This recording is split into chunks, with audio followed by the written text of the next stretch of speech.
What's worth crafting in the Soulforge this week, and what should you avoid more than if you're male and Amber Heard is walking towards you with a smile on her face and a sign that says looking for a new boyfriend? Anyway, first things first, to the shop and make sure we grab the weekly event. New troop, this is Carrion Crow. Ultra rare from Ketras. Let's see what this thing does. Deals damage based on your magic level to an enemy, and if the enemy is undead, deal double damage. And if the enemy dies, create 8 skulls. So obviously worth using against an undead team. Apart from that, it's not that great on the damage. You can actually use it as a finisher, where you're then going to create those skulls, but 8 skulls, unless there's a lot of skulls there already, you can just as easily set up the opposition as you can hit them with those skulls yourself. So not bad, but it's not fantastic either. But yeah, it's okay. The traits: all enemies lose 2 random skill points. Immune to poison, disease, lycanthropy and deathmark is pretty handy. And summon an ice storm when an enemy dies. So yeah, can be useful, but quite situational. Needs to be against undead, and then it can do some significant damage, but actually not bad overall. So I'm going to give this a fairly solid but distinctly average 5 out of 10 on my first impression of the Carrion Crow. What I always do when you're here as well is make sure you grab the spoils of war if you can, if you have enough glory. This way you get extra event keys, extra gold and extra souls, which is really, really handy if you're a newer or earlier player. You can get 10 of those maximum every single week. Right, now onto the Soulforge itself. Just a quick shout out for myself because I'm doing a live stream tonight between 7 and 8 UK time, PM. I've got a ton of vault keys to unlock. I got a lot of these yesterday and over the weekend. How many did I get? 425. Started off with 6, I think it was, and I went a bit ballistic on it and got a decent amount. 425 standard vault keys and 42 epic vault keys. So we'll be undoing a lot of those tonight in a live stream between 7 and 8 UK time, PM. Right, to the Soulforge. Well, I will be giving my opinion on what is good and bad here, and telling you what I think is my mythic pick of the week. If you're determined to spend your diamonds, who should you get? Right, I'm not going to go over these weapons at the bottom here because these are the ones that are here all the time, and they are in previous Soulforge videos. I can't remember if Scarab Blade is here all the time, so we'll go over that quickly. Really, really like these kind of weapons. Explode a load of purple gems based on your magic level, then grant a random status effect to all undead allies, then summon an undead troop. So most effective in an undead team, although it's not actually necessary if you just got a couple of people that use purple. It's still really useful. All you're missing out on is that status effect to undead allies. You still get the summon, so a really good mana generator and a summoner at the same time. And I use 14 mana, which isn't actually too bad. I do really like these weapons a lot. Let's go up to the ones that aren't here all the time. Scythe of Ketras.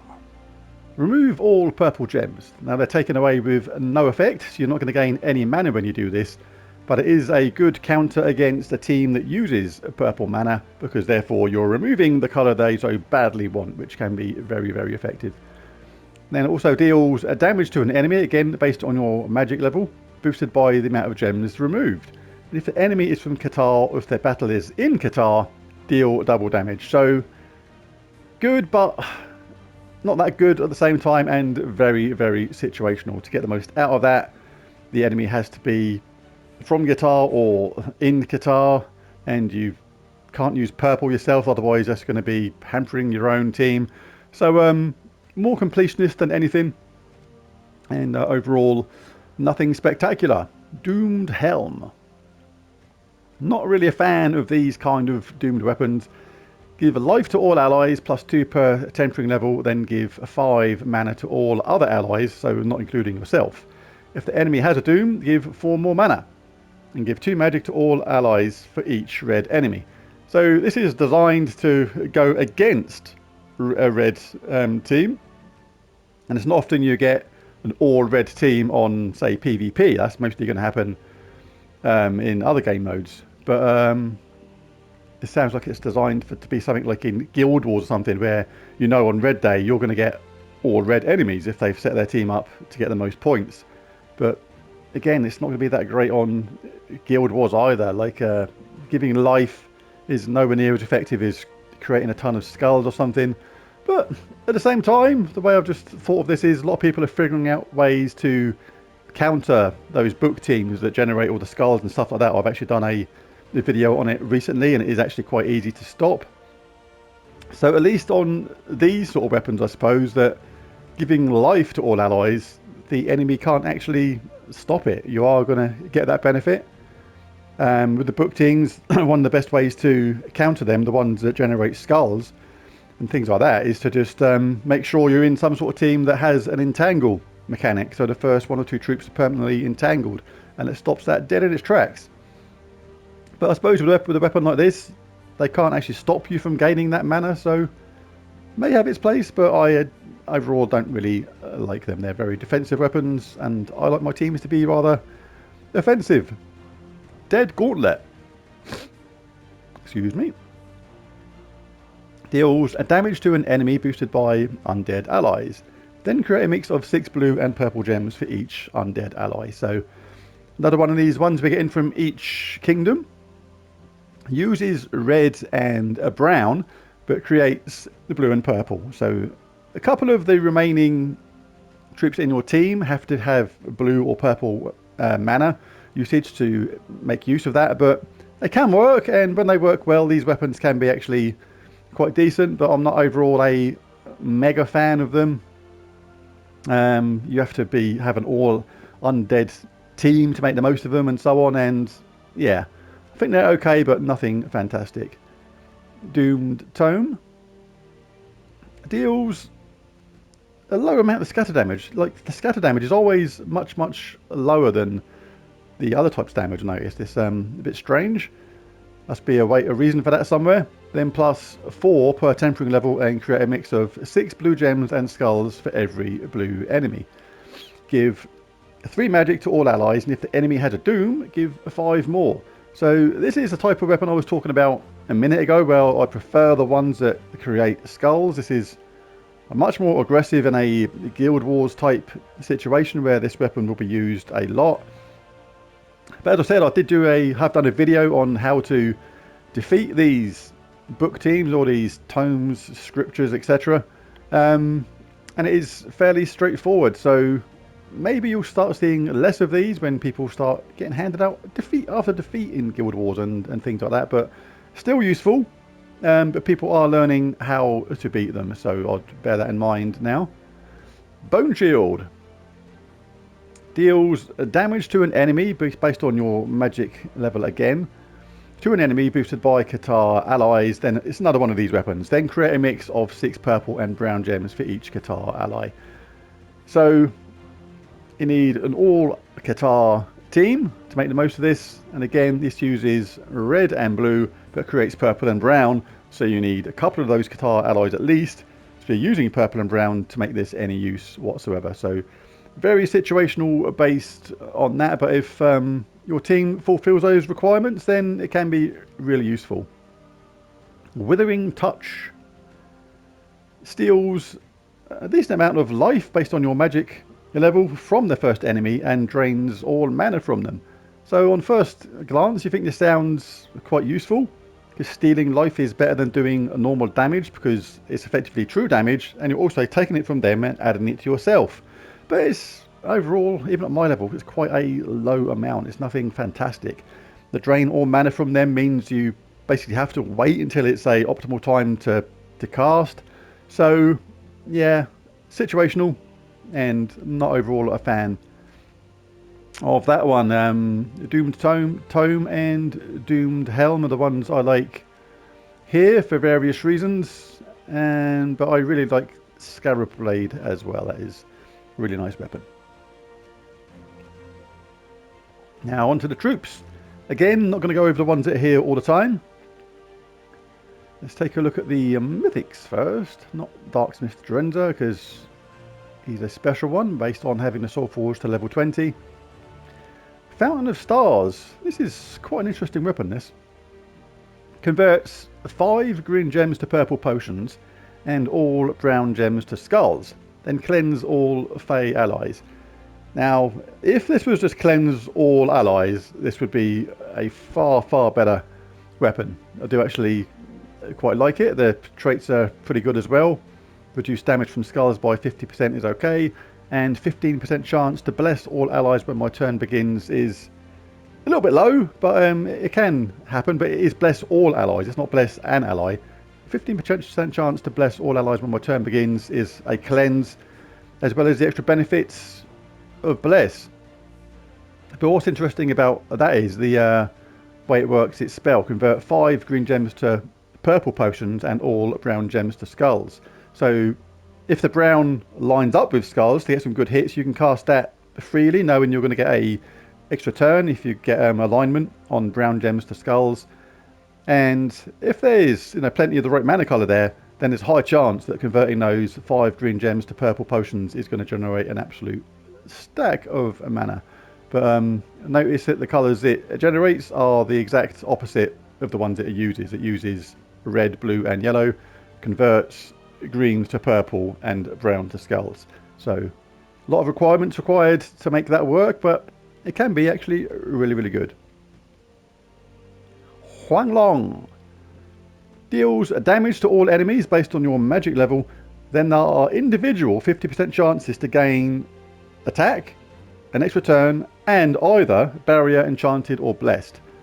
Now, if one of those was set in stone and it was like definitely guaranteed, not just a 50% chance, this would be a better mythic for me. Like I do like the ones that do damage to all enemies. They're particularly useful against stealthy enemies, like you get your life and death in your Arachnean Weaver teams. They're always stealthy, they're hard to hit. You can't actually attack them directly until you've taken out the other enemies, but with damage to all enemies, there's no hiding from that. So this is where these kind of troops come in handy. But it's the 50% chances to do things I don't like. I prefer to know what something's going to do rather than rely on pot luck whether it's going to work or not. So for that reason, Huanglong is not particularly highly rated by me. It's quite a middling mythic for me, average, maybe just above average, because of those fairly good traits, especially reduce damage from skulls by 70%, and give 3 magic to all dragon allies when matching 4 or more gems is good in a dragon team at the same time. But yeah, if there was a little bit more solid on its spell, then Huanglong would be rated higher, but it's just a slightly above average mythic for me right now.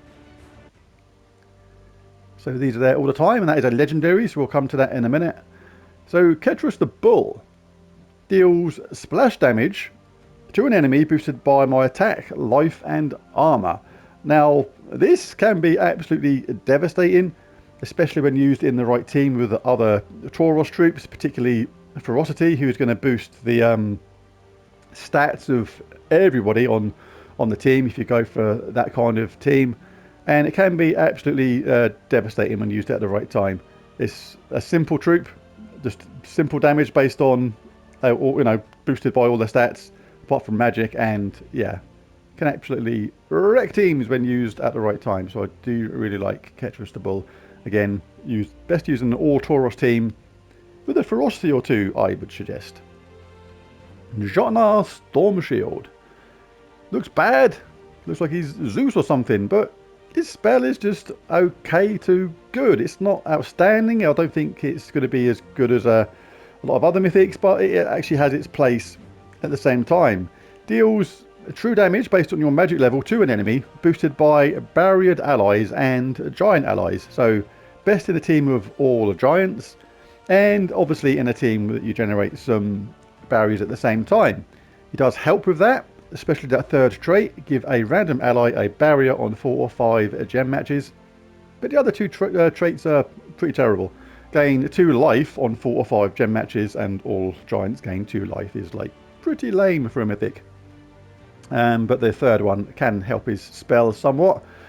But again, yeah, you have to have a all giant team and a way of generating the barriers to make that effective. Haven't actually looked at this yet, don't know, maybe Dawnbringer might be a good mix for that, but uses pretty much the same mana colours, so there'll be a lot of mana blocking going on there. So yeah, I haven't got him yet. I may craft him this week, I'm not sure. It's not one that I would actually use much, but I wouldn't mind a little look at him either. Right, so who gets my mythic pick of the week? Probably not him. He's above average, I think, but nothing spectacular. Ketras the Bull is really, really, really good. Like, superb damage when used in the correct way in the correct team, and can be absolutely devastating. Huang Long, too random on the spell. Just too random on the spell for me. And Fountain of Stars is super, super situational, but can work when used correctly.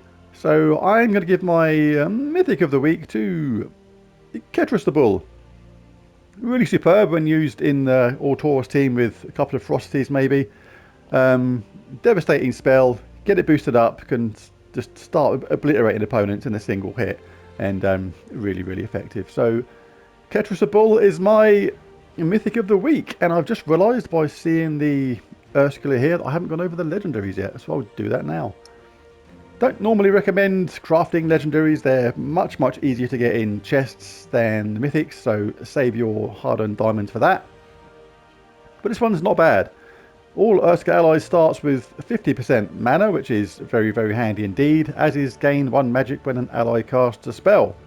But the spell is to deal scatter damage boosted by enraged allies, enrage all allies and give them 6 attack. So it's okay, the spell is nothing fantastic, but it is that third trait you would often pop this troop into your team for.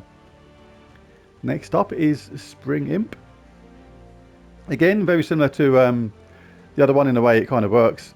Deals scatter damage, but this time entangles all enemies, and if an enemy dies, gain 8 magic. So it's not essential that an enemy dies to get the most out of that, but it's just very, very handy. But you have no control over that scatter damage, even if an enemy is left on 5 life or something like that. There's no guarantee that that scatter damage will take them out, even if the other enemies have a lot more. Consider yourself particularly hard done by if that happens, but it does happen now and again.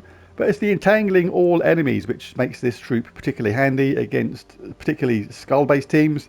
Then it can be very useful indeed, as is that gain 8 magic on green gem matches, as well as gain bonus green. So all around, fairly good.